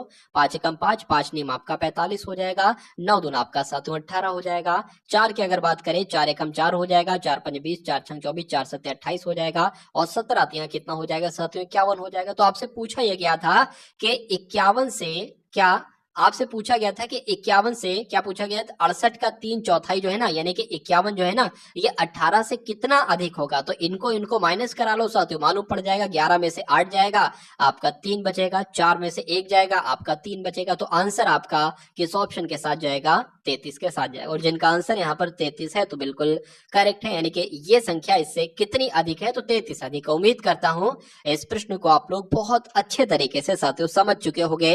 यदि 15 गुणा 12 रूट x साथियों, यहाँ पर बटा है एक तरीके से लगा हुआ, ठीक है ना, और इसके बराबर साथियों क्या है, बराबर यहाँ पर आपका 5 है, तो गुणा 15 गुणा 12 रूट x बटे 8 गुणा 5 बराबर 5 है। तो x का मान साथियों आपसे यहाँ पर पूछा जा रहा है। तो यहाँ पर अगर बात करें साथियों, देखिए इसकी गुणा आपसे किससे हो जाएगी, 8 गुणा 5 की गुणा हो जाएगी इस 5 से, और ये आपका 15 एक तरीके से मान लीजिए यहाँ पर 1 है, और 15 गुणा 12 की गुणा किससे हो जाएगी साथियों, इस 1 से हो जाएगी। तो स्ट्रक्चर कैसा कुछ बन जाएगा साथियों, रोड x बराबर साथियों 5 लिख लेंगे, और इन दोनों की गुणा साथियों इससे हो जाएंगे, यानी कि 8 गुणा 5 आपका आ जाएगा, और बटे में आपका क्या आ जाएगा साथियों, 15 गुणा 12 आ जाएगा। क्या आ जाएगा साथियों, 15 गुणा 12 आ जाएगा। अब देख लीजिए साथियों क्या कट होता है, कट करा लीजिए। तो यहाँ पर अगर बात करें इस 5 से साथियों 15 कटेगा, यहाँ पर साथियों 3 आ जाएगा। अगर इसकी बात करें 4 दूना आपका 8 हो जाएगा, आपका 4 3 यहाँ पर 12 आ जाएगा। अब अगर बात करें क्या कट रहा है साथियों, तो 5 दूना आपका कितना हो जाएगा, रूट x अगर बात करें साथियों 5 दूना आपका 10 हो जाएगा, और नीचे आपका 9 आ जाएगा। अब मैं आपको एक बात बता रहा हूँ साथियों, मान लीजिए अगर रूट x है, क्या, अगर रूट x है और यहाँ पर लिखा हुआ है साथियों 5, आपको x का मान बताना हो तो आप क्या करोगे, रूट को हटा दोगे और इस संख्या का स्क्वायर कर दोगे, तो 5 का स्क्वायर यानी कि 25 आ जाएगा। ये बात आपको साथियों ध्यान रखना है। अब यहीं पर भी वही कंडीशन है, रूट x है ना, अगर रूट x को हटाएंगे तो इसके ऊपर स्क्वायर चढ़ाना होगा। तो जब रूट को साथियों, जब रूट को हम हटा देंगे और सिर्फ x लिख देंगे, तो हमें क्या करना चाहिए, इसका भी स्क्वायर करना चाहिए, इसका भी स्क्वायर करना चाहिए। तो ऊपर तो साथियों 100 आ जाएगा और नीचे 9 ने 81 आ जाएगा। तो x का मान आपसे पूछा जा रहा था, x का मान मैंने निकाल दिया है, 100/81 क्या कहीं ऑप्शन में है, तो 100/81 साथियों बिल्कुल है, ऑप्शन नंबर सी में है, और यही आपका बिल्कुल सही जवाब हो जाता है भाई। बहुत बढ़िया, वेरी गुड क्लास। चलिए उसके बाद देखिए, किसी संख्या का 1/5 20 है, क्या, बहुत ध्यान से पढ़ेंगे, किसी संख्या का 1/5, मैंने आपको बताया था किसी संख्या, मान लीजिए x वो संख्या, का लिखा हुआ है तो गुणा लगा लेंगे, 1/5 यानी कि 1/5 हो जाएगा। कहा गया है कि किसी संख्या का 1/5 जो है ना वो कितना है, वो 20 है, तो उस संख्या का 4/5 कितना होगा, पहले वो संख्या निकाल लो कितनी है, यानी कि x कितनी है। तो 5 की गुणा इस 100 से हो जाए, सॉरी 5 की गुणा इस 20 से हो जाएगी, तो क्या आपका आ जाएगा साथियों 100 आ जाएगा, 20 पंजे आपका 100 हो जाते हैं। तो अब संख्या पता चल गई। तो कहा जा रहा है उस संख्या का 4/5 कितना होगा, यानी कि इस संख्या का, यानी कि 100 का 4/5 कितना होगा, तो इसको कैलकुलेट करा लो, पता चल जाएगा कितना होगा। 5 से करेंगे साथियों, 5 दूना आपका 20 हो जाएगा, 20 चौक कितने होते हैं साथियों, 80 होते हैं। तो आंसर आपका जो जाएगा वो ऑप्शन नंबर डी के साथ जाएगा। अब उसके बाद देखिए 40 ग्राम और 1 किलोग्राम की दशमलव भिन्न क्या होगी। देखिए 40 ग्राम को ग्राम में लिखा गया है, 1 किलोग्राम को भी अगर ग्राम में लिखा जाए तो 3 जीरो आ जाएंगे, इस जीरो से ये जीरो कैंसिल हो जाएगा, 2 से कटेगा, 2 दूना 4 हो जाएगा, यहाँ पर 50 आ जाएगा। तो साथियों अगर बात करें और कट कर दे, क्या 1 साथियों 25 आ जाएगा। यहाँ पर पॉइंट में, वैसे ये भी आंसर आपका हो सकता था अगर ऑप्शन में होता, ये नहीं है तो इसको साथियों ऐसे लिख सकते हैं, 1/25 हो जाएगा। तो 1 तो कट नहीं सकता, एक तरीके से बात करें 25 तो 1 से कट नहीं सकता, तो पॉइंट बढ़ाएंगे, 0 बढ़ाएंगे। अब कट सकता है, नहीं कट सकता है तो 0 बढ़ाएंगे और 0 बढ़ाएंगे, 25 से कम 25, 25 चौक 100, यानी कि 4 आपका यहाँ पर आ जाएगा। तो क्या ऐसा आपको नजर आ रहा है साथियों? ऐसा कुछ देखने में आपको नजर आ रहा है? बिल्कुल नजर आ रहा है साथियों। कौन से ऑप्शन में? तो बताने की कोशिश करेंगे ऑप्शन नंबर डी में। और पॉइंट से पहले एक जीरो बढ़ा लो ना बढ़ाओ कोई दिक्कत नहीं, यहां पर है तो कोई दिक्कत नहीं है। तो कुल मिला के अगर बात करें आंसर आपका अगर है ऑप्शन नंबर डी के साथ तो बिल्कुल करेक्ट हो जाता भाई। बहुत बढ़िया, वेरी गुड क्लास। अब उसके बाद देखिए दो संख्याओं का योग कितना है? 1/2 है। और उन्हीं संख्या का अंतर कितना है? 3/4 है। तो बड़ी संख्या कौन सी है बताइए? तो कोई दिक्कत नहीं साथियों, दो संख्याएं हो गई हैं आपकी, x और y होगी। इन संख्याओं का योग कितना है? 1/2 है। और इन्हीं संख्याओं का साथियों अंतर कितना है? तो माइनस कराएंगे, अंतर मतलब माइनस, क्यों कितना है साथियों? 3/4 है। तो बड़ी संख्या क्या होगी? यानी कि x का भी मान बताइए और y का भी साथियों मान बताइए। ये आपसे कुल मिला के पूछा जा रहा है। देखिए अगर इन दोनों समीकरणों को हल करें ना साथियों, तो इस y से ये y कैंसिल हो जाएगी, y से y कैंसिल हो गई। अब x और x कितना हो जाएगा साथियों? 2x हो जाएगा। ऐसी कंडीशन है तो यही आपको करना है, 2x हो जाएगा। अब x को जोड़ा, इसको जोड़ लेते तो साइन अलग अलग थे इसलिए ये घट गया, यानी कि y से y घट गया। अब इसको जोड़ लो साथियों, 1/2 में क्या जोड़ना है आपको? 3/4 जोड़ना है। ठीक है, 3/4 जोड़ लेंगे, इसको करेंगे 4 हो जाएगा। 4 और साथियों 2 3 आपका कितना हो जाएगा? 6 आ जाएगा। नीचे कितना आ जाएगा? 4 दूना 8 आ जाएगा। यानी कि 2x बराबर साथियों कितना आता है? 10/8 आता है। 10/8 आता है। ये 2 है ना साथियों, ये यहां पर आ जाएगा 2। अब अगर बात करें इसको कट करें, 2 एकम 2, 2 पंजे आपका कितना हो जाएगा साथियों? 10 हो जाएगा। तो अब x का मान साथियों कितना निकला है? 5/8 निकला है। और 5/8 के ऑप्शन में है तो बिल्कुल ऑप्शन में है साथियों, ऑप्शन नंबर आपका जाएगा डी के साथ। बहुत बढ़िया, वेरी गुड क्लास। राम अपनी पुत्री से 5 गुना तथा अपनी पत्नी से 5 वर्ष बड़ा है। यदि पुत्री की आयु 7 वर्ष हो तो उनकी पत्नी की आयु साथियों क्या होगी? देखिए बहुत बढ़िया प्रश्न और आपके एग्जाम में साथियों प्रश्न आ सकता है। यहाँ पर एक बात कही गई है, देखिए सबसे पहले मैं आपको बता देता हूं कि राम है और साथियों कौन है? और उनकी पुत्री है। यहाँ पर साफ साफ बताया गया है कि उनकी पुत्री की आयु साथियों 7 वर्ष है। तो उनकी पुत्री की आयु जब 7 वर्ष है और यहाँ पर कहा गया है कि राम अपनी पुत्री से 5 गुना बड़े हैं, तो 7 का 5 गुना साथियों कितना होता है? 35 होता है। उसके बाद साथियों कहा गया है कि राम है और क्या है? और उनकी पत्नी है।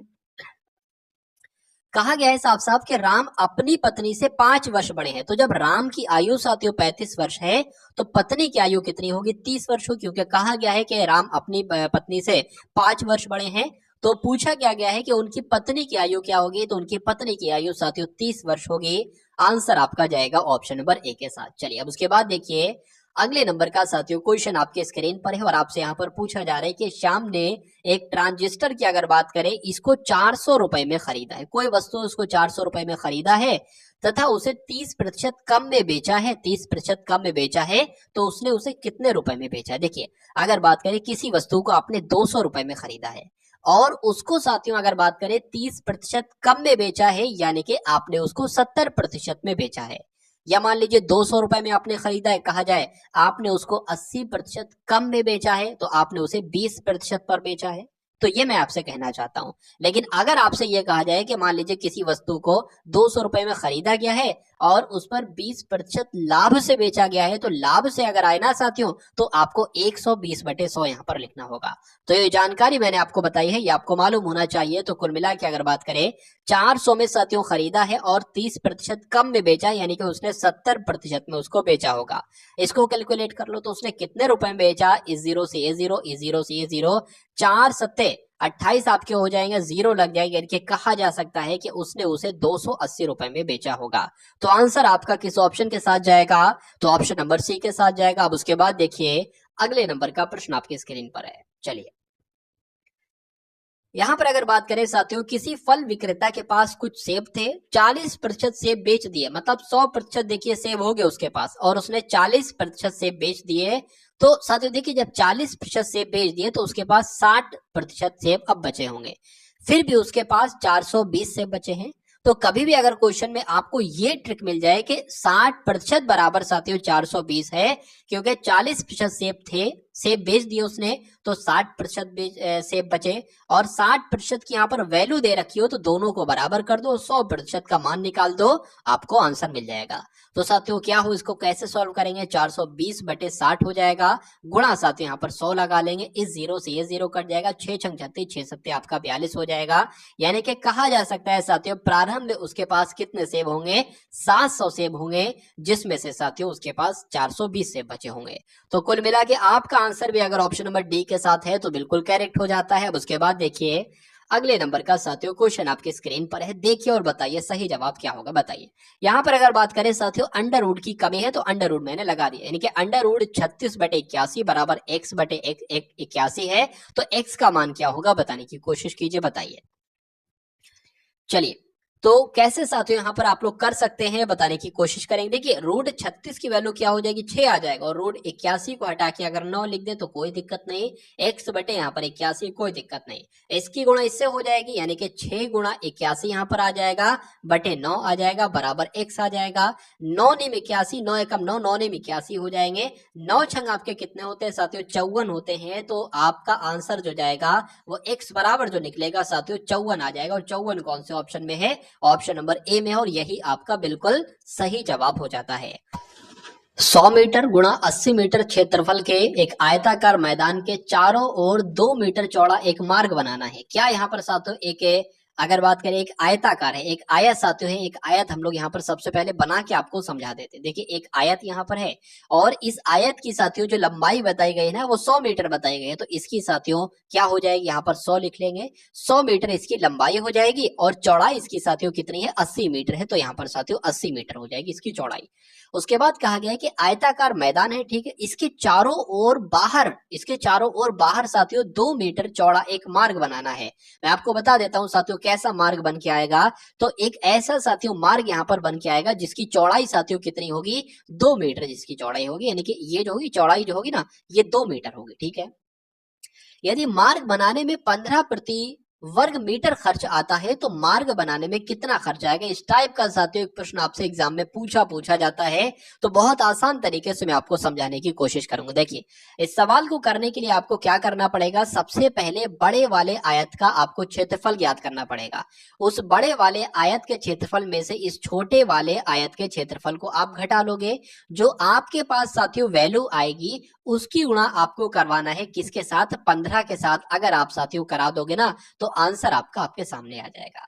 तो सबसे पहले साथियों उसी के अनुसार हम सबसे पहला जो काम करते हैं वो करते हैं, सबसे बड़े वाले आयत का अगर क्षेत्रफल ज्ञात करें तो 100 तो इसकी लंबाई है, 2 इधर बढ़ जाएगी और 2 इधर बढ़ जाएगी, यानी कि कितना हो जाएगा, 104 हो जाएगा, और चौड़ाई साथियों कितनी हो जाएगी, चौड़ाई 80 है ना, 2 इधर बढ़ जाएगी 2 इधर बढ़ जाएगी, यानी कि 84 साथियों क्या हो जाएगी, चौड़ाई हो जाएगी। तो सबसे पहले तो इसका क्षेत्रफल ज्ञात करें, 4 चौक आपका 16 हो जाएगा, 4 एकम 4 हो जाएगा, 4 अट्ठे आपका साथियों 32 हो जाएगा, 8 एकम 8 हो जाएगा, तो 6 आ गया, 3 आ गया, ठीक है ना, 6 आ गया, 3 आ गया, 7 आ गया, और साथियों 8 आ गया। और अगर बात करिए तो बड़े वाले क्षेत्रफल का, बड़े वाले आयत का क्षेत्रफल है, छोटे वाले का इसका क्षेत्रफल क्या निकलेगा, तो 100 गुणा 80 हो जाएगी, यानी कि 8000 साथियों इसका क्षेत्रफल निकल आएगा।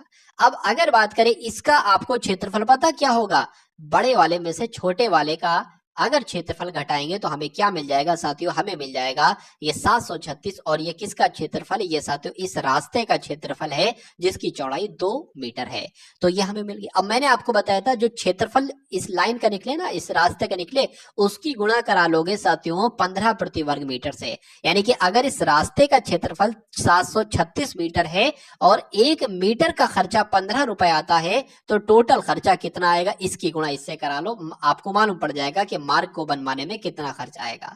तो 736 की गुणा साथियों 15 से अगर करवाई जाए तो 6 पंजे आपका 30 हो जाएगा, 5 3 आपका 15 और 3 18 हो जाएगा, 7 पंजे 35 और 1 साथियों 36 हो जाएगा। अगर बात करें एक की कराए तो यहाँ पर 6 आ जाएगा, 3 आ जाएगा, 7 आ जाएगा, 0 आ जाएगा, यहाँ पर क्या आ जाएगा साथियों, 0 आ जाएगा, 6 और 8 कितना होता है साथियों, 14 हो जाएगा।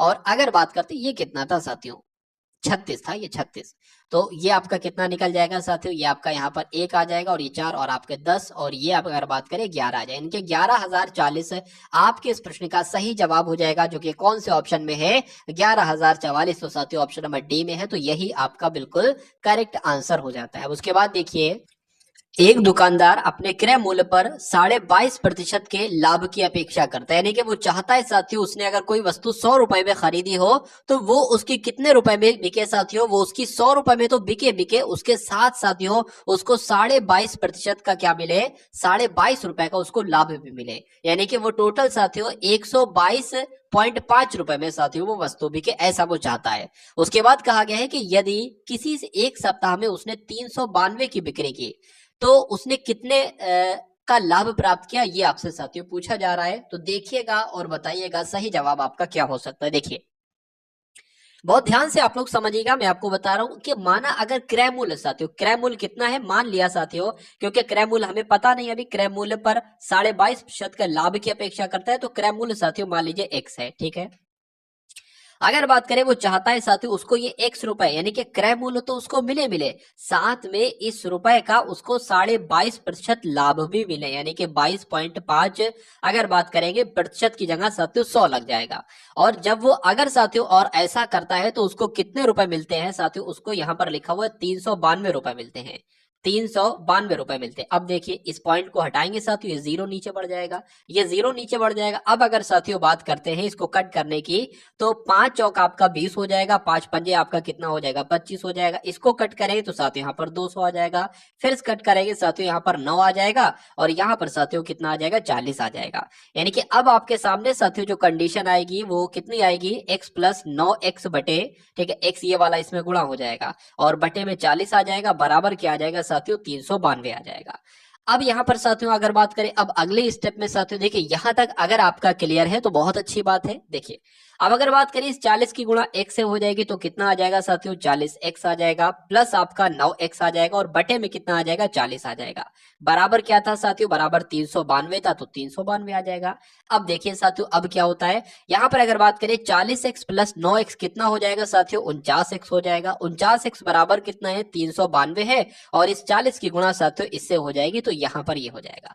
अब अगली स्टेप में साथियों ये 49 यहाँ नीचे आ जाएगा, यानी कि इस 49 को कट करके नीचे आ जाएगा और इसको साथियों कैलकुलेट करोगे हमें क्या मिल जाएगा, हमें x मिल जाएगा और x साथियों क्या था, x ही आपका था साथियों क्रय मूल्य, ठीक है ना। चलिए तो अब यहां पर अगर बात करें साथियों इसको कैलकुलेट कैसे करेंगे, देखिए 2 से साथियों कट कर लीजिए या 7 से कट कर लीजिए, 7 सत्ते 49 हो जाएगा, 7 पंजे आपका 35 हो जाएगा, 7 छंग आपका 42 हो जाएगा, 7 एकम 7, 7 अट्ठे आपका 56 हो जाएगा, 4 अट्ठे आपका 32 हो जाएगा और जीरो लगाए साथियों तो जीरो लग जाएगा, यानी कि x बराबर आपका क्या निकलेगा 320 निकलेगा। अब यहाँ पर साथियों देखिए यहाँ पर कहा गया था कि उसको बेचा कितने में गया है, 392 रुपए में बेचा गया है और अब क्रय मूल्य हमें पता चल गया कि उसने उस वस्तु को खरीदा कितने में था, 320 रुपए में खरीदा था, तो कितने रुपए का साथियों लाभ हुआ, 72 रुपए का लाभ हुआ। आंसर आपका जाएगा ऑप्शन नंबर सी के साथ। एक बार साथियों क्विकली मैं आपको दोबारा से समझा रहा हूं, फिर से आप लोग एक बार समझ लीजिए कि एक दुकानदार अपने क्रय मूल्य पर 22.5% की लाभ चाहता है, वो अपेक्षा करता है, ठीक है। तो और वो ऐसा करता है और वो चीज अपनी बेचता है और उसने साथियों वो चीज कितने में बेची, 392 रुपए में बेची। तो हम लोग मान लेते हैं साथियों x क्या है, उसने इतने रुपए में वो वस्तु क्रय की होगी यानी कि खरीदी होगी, तो ये हमने क्रय मूल्य लिखा, प्लस अब इस क्रय मूल्य का 22.5% वो लाभ चाहता है तो हमने वो लिखा।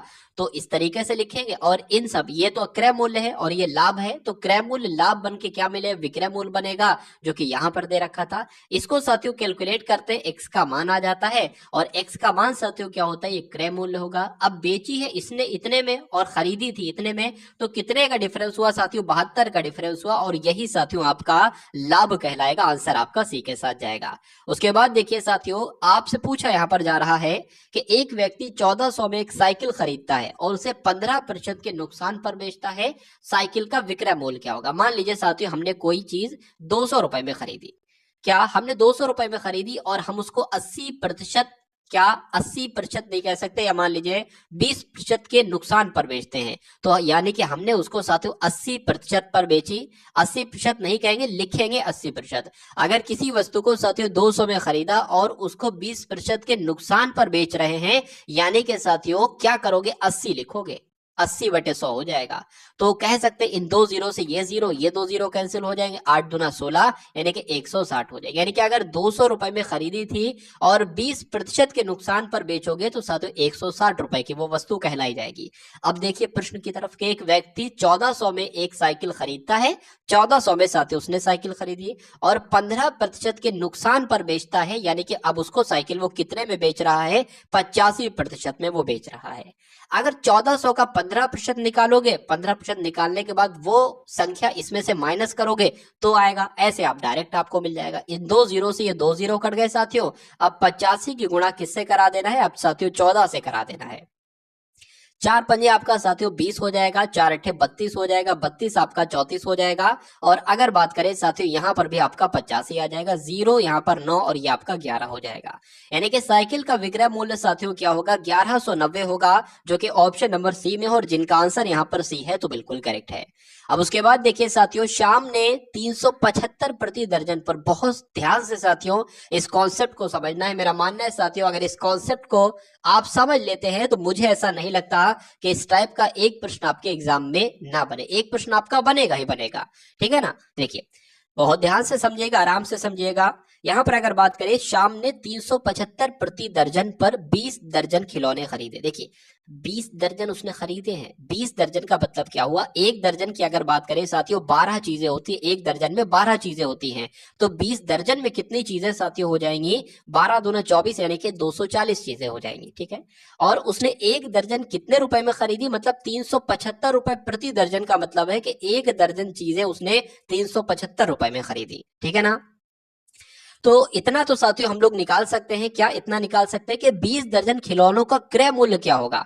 20 दर्जन खिलौनों का क्रय मूल्य क्या होगा साथियों, जब एक दर्जन का कितना है 375 है साथियों, तो 20 दर्जन का क्या क्रय मूल्य हो जाएगा, कितना हो जाएगा साथियों, अगर बात करें यहाँ पर 750 हो जाएगा। 375 दूना 750, 750 और 0 एक्स्ट्रा लग जाएगा, ये क्या हो जाएगा साथियों, क्रय मूल्य हो जाएगा। ये आपका साथियों एक तरीके से कॉस्ट प्राइस हो जाएगा, यानी कि सीपी हो जाएगा। अगर बात करें साथियों 20 दर्जन खिलौनों का विक्रय मूल्य क्या है, देखिए 20 दर्जन की बात की, 20 दर्जन खिलौनों की बात की गई है। यहां पर अगर बात करें उसमें से प्रत्येक खिलौने उसने 33 रुपए की दर से, यानी कि प्रत्येक खिलौने को बेचा है। यहां पर दर्जन था, यहां पर साथियों क्या है साथियों, यहां पर 33 रुपए हर एक खिलौना बेच रहा है, 33 रुपए का हर एक खिलौना, तो उसका लाभ पूछा जा रहा है। तो अब अगर बात करें साथियों, ये जो 20 दर्जन आपके थे, ये तो क्रय मूल्य आपका हो गया, मतलब 7500 रुपए में उसने खरीदा है माल।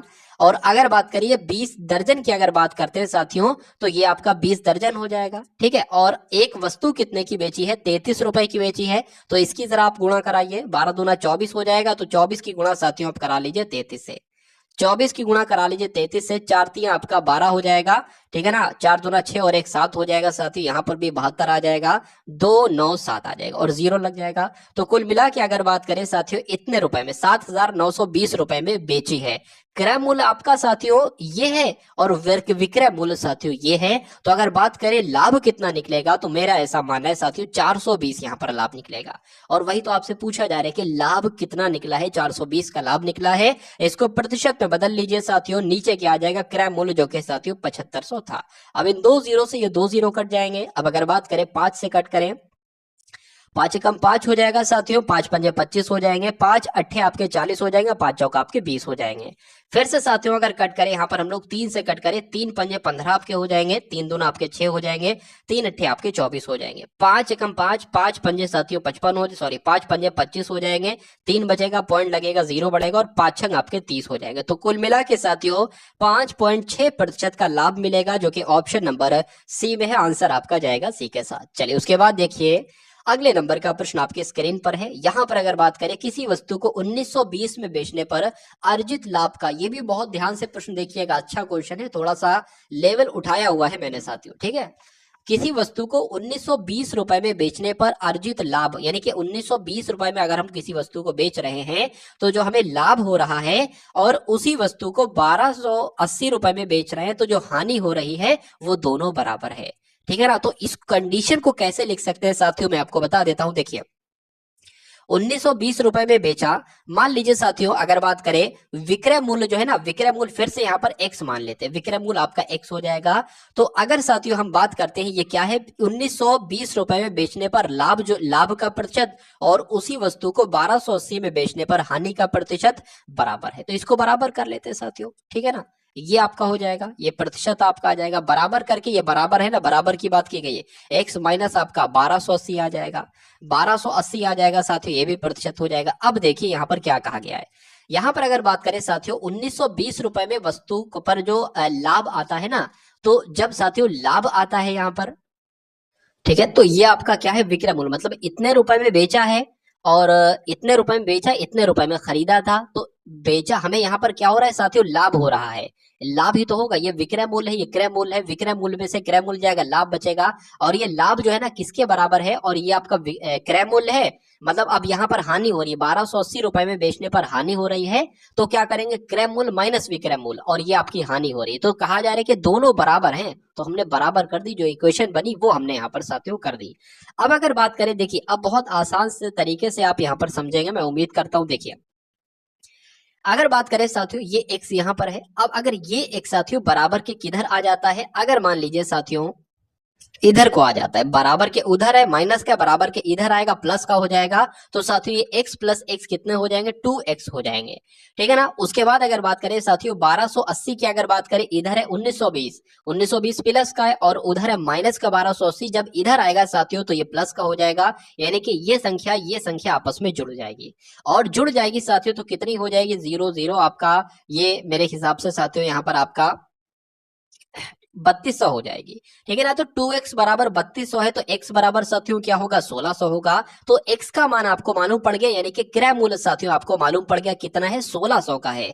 तो वस्तु को अगर कितने मूल्य में बेचा जाए कि 25% का लाभ हो, अरे भाई 1600 की हमने कोई वस्तु खरीदी है, हमें उस पर 25% का लाभ चाहिए, यानी कि उस वस्तु को हम 125% में बेचेंगे, तो आपका निकल जाएगा साथियों, 2 0 से ये 2 0 कैंसिल हो जाएंगे। अब 125 की गुणा साथियों 16 से करा लीजिए, तो 6 पंजे आपका 30 हो जाएगा, 6 दूना 18, 6 दूना 12 हो जाएगा, 12 और 3 आपका 15 हो जाएगा, 6 कम 6 और 1 7 आपका हो जाएगा, और साथियों 125 हो जाएगा। अगर बात करें 0 0 यहाँ पर साथियों 0 यहाँ पर साथियों 2000 आ जाएगा। तो कुल मिला के अगर बात करें साथियों वस्तु को कितने मूल्य में बेचा जाए, 2000 रुपए में बेचा जाए ताकि 25% का लाभ हो, तो आंसर आपका जाएगा साथियों ऑप्शन नंबर ए के साथ। अब उसके बाद देखिए अगले नंबर का प्रश्न आपके स्क्रीन पर है। चलिए 5 मेजों और 7 कुर्सियों का मूल्य कितना है, 3350 है, और 4 मेजों और 3 कुर्सियों का मूल्य साथियों 1900 है। एक कुर्सी का मूल्य आपसे पूछा जा रहा है। देखिए मेज की जगह पर साथियों हम मेज को m मान लेते हैं, और कुर्सी को साथियों क्या मान लेते हैं, k मान लेते हैं। तो कहा गया है साथियों 5 मेजों यानी कि 5m प्लस 7 कुर्सियों यानी कि 7k, 7 कुर्सियों का मूल्य, इन दोनों का मूल्य साथियों कितना दे रखा है, 3350 दे रखा है, ठीक है, 3350 मान लेते हैं। एवं 4 मेजों और 3 कुर्सियों का मूल्य कितना है, तो 4 मेजों साथियों, 4 मेजों प्लस 3 कुर्सियों का मूल्य कितना बताया गया है, 1900 बताया गया है। तो आपसे पूछा जा रहा है साथियों कुर्सी का मूल्य क्या होगा, यानी कि k बराबर आपको ज्ञात करना है। अब देखिए यहां पर अगर बात करें ना किस प्रकार से साथियों आप इस सवाल को करेंगे, ये एक बार देखिए और मुझे बताइए क्या इसका राइट आंसर होगा। देखिए अब अगर बात करें ये आपकी समीकरण 1 मान लेते हैं, और ये आपके साथियों क्या मान लेते हैं, समीकरण 2 मान लेते हैं, ठीक है ना। अगर बात करते हैं साथियों समीकरण 1 को अगर 4 से गुणा करें, हमें कुल मिला के ये बराबर करना है, तो ये बराबर करने के लिए साथियों इसकी 4 से गुणा करा दे और इसकी साथियों 5 से गुणा करा दे, तो यहाँ पर भी 4 पंजे 20 मेज हो जाएंगी, यहाँ पर भी 20 मेज हो जाएंगी। अब 4 से इसकी गुणा कराना है तो फिर इसकी भी कराएंगे और फिर इसकी भी कराएंगे।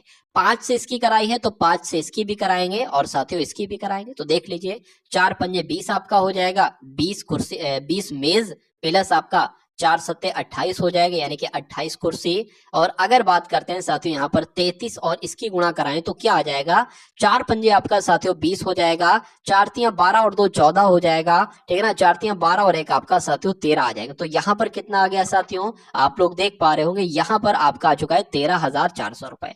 अब अगर बात करें इसकी गुणा कराएं, 5 चौक आपका 20 हो जाएगा, 20 मेज प्लस 15 कुर्सियां हो जाएगा यहाँ पर, ठीक है ना। और इसकी अगर साथियों कराते हैं गुणा तो क्या आता है, 19 पंजे 95 95 यानी कि 9500 हो जाएगा। क्या हो जाएगा साथियों, यहाँ पर आपका 9500 हो जाएगा।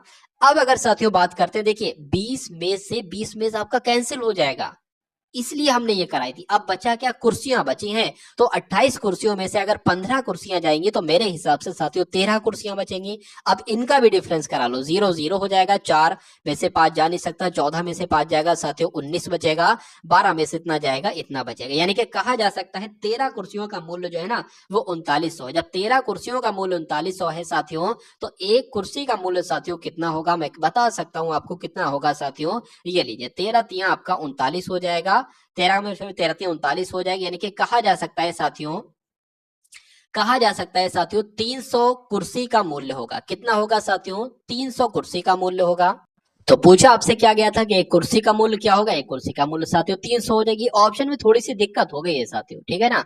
अब उसके बाद देखिए अगले नंबर का साथियों ये प्रश्न आया है। अब यहाँ पर देखिए सही है, अब यहाँ पर आपका 300 ही लिखा हुआ है। उसके बाद देखिए अगले नंबर का प्रश्न है आपके स्क्रीन पर कि किसी वस्तु का मूल्य अगर 350 रुपए है, यदि सेल्समैन इसे 14% के लाभ पर बेचता है तो वस्तु का विक्रय मूल्य क्या होगा। देखिए 350 रुपए वस्तु का मूल्य है और इसको 14% के लाभ पर बेचा जाता है, यानी कि इसको 114% पर बेचा जाता है। तो इसको कैलकुलेट कर लिया, आपको मालूम पड़ जाएगा वस्तु का विक्रय मूल्य क्या है। इस जीरो से आपका ये जीरो कैंसिल हो जाएगा, 5 सत्ते आपका 35 हो जाएगा, 5 दूना आपका 10 हो जाएगा। 2 की अगर साथियों कराएंगे 2 पंजे आपका 10 हो जाएगा और साथियों यहाँ पर 7 आ जाएगा। तो 57 सत्ते कितने होते हैं ये एक बार यहाँ पर हम लोग देख लेते हैं। 7 सत्ते आपका 49 हो जाएगा, 7 पंजे आपका 35 हो जाएगा, यानी कि 399 साथियों आपका बिल्कुल सही जवाब हो जाता। भाई बहुत बढ़िया, वेरी गुड क्लास। उसके बाद देखिए एक फल विक्रेता के पास कुछ सेब थे, वो 40% सेब को बेच देता है। देखिए जब 40%, देखिए उसके पास सबसे पहले साथियों 100% सेब होंगे और जिसमें से वो 40% सेबों को बेच देता है, तो जाहिर सी बात है उसके पास 60% सेब बचेंगे, ठीक है ना। और अभी भी उसके पास कितने सेब बचे हैं, उसमें कहा जा रहा है 420 सेब बचे हैं। तो कहा जा सकता है कि 60% की वैल्यू कितनी है, 420 है। आरंभ में उसके पास कितने सेब थे, यानी कि 100% जब उसके पास सेब थे तो कितने सेबों की संख्या थी।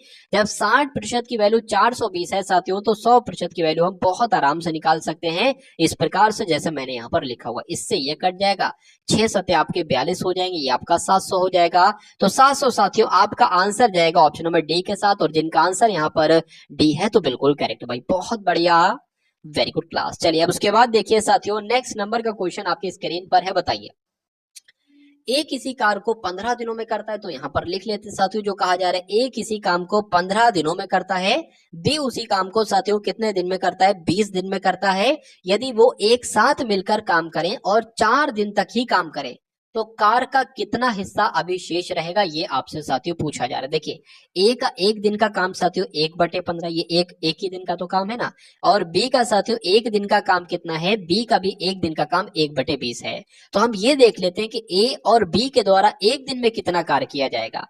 ए और ये ए का काम है एक दिन का, ये बी का, तो एक दिन में मिलकर ये दोनों कितना काम कर सकते हैं। 20 की गुणा 1 से होगी, 15 की गुणा इससे होगी, तो क्या बन जाएगा साथियों 20 और आपका 35 यहाँ पर बन जाएगा, और इन दोनों के नीचे गुणा हो जाएगी, 15 दूना आपका 30 हो जाएगी, यानी कि साथियों ये आपका 300 यहाँ पर बन जाएगा, ठीक है ना। अब अगर बात करें इसको कट करें, 5 सत्ते आपका 35 हो जाएगा, 5 छंग आपका 30 हो जाएगा, 5 छंग आपका 30 हो जाएगा, ठीक है ना, और मतलब 7/60 आ जाएगा। तो कहा जा सकता है कि ए और बी के द्वारा एक दिन का काम जो है साथियों वो 7/60 है, ठीक है ना। तो ये तो एक दिन का काम हो गया। यहाँ पर कहा गया है कि अगर वो दोनों 4 दिन तक कार्य करते हैं तो 4 दिन का इनका काम क्या होगा। 4 दिन का काम निकालने के लिए 4 से गुणा कर दो तो 4 सत्ते 28 हो जाएंगे, 28/60 ये साथियों 4 दिन का दोनों का काम आ जाएगा। कितना आ जाएगा साथियों, आपको ध्यान रखना है 28/60 आ जाएगा, ठीक है। चलिए इसको अगर कट करें साथियों, तो इसको कट कैसे करें, तो 4 से कट गए, 4 सत्ते आपका 28 हो जाएगा, 4 एकम 4 हो जाएगा, 4 पंजे आपका 20 हो जाएगा। मतलब देखिए ये 4 दिन का काम है ए और बी का, तो जब ये 4 दिन इतना काम किया और पूरा काम कितना है, टोटल काम हमेशा 1 होता है। अब 1 में से इसको घटा देंगे और जो घट के आएगा ना साथियों वो क्या होगा, वो कार्य का इतना हिस्सा अभी शेष रहेगा, मतलब उतना हिस्सा अभी शेष रहेगा। तो 1 के नीचे 1 मान सकते हैं, 15 की गुणा 1 से हो जाएगी, 15 - 7 आ जाएगा, बटे 15 आ जाएगा, 15 में से 7 जाएगा साथियों 8/15 बचेगा। तो कहा जा सकता है साथियों कि 8/15 काम अभी शेष है। तो 8/15 कौन से ऑप्शन में है, 8/15 1/15 साथियों ऑप्शन नंबर डी में है और यही आपके प्रश्न का बिल्कुल सही जवाब हो जाता है भाई। बहुत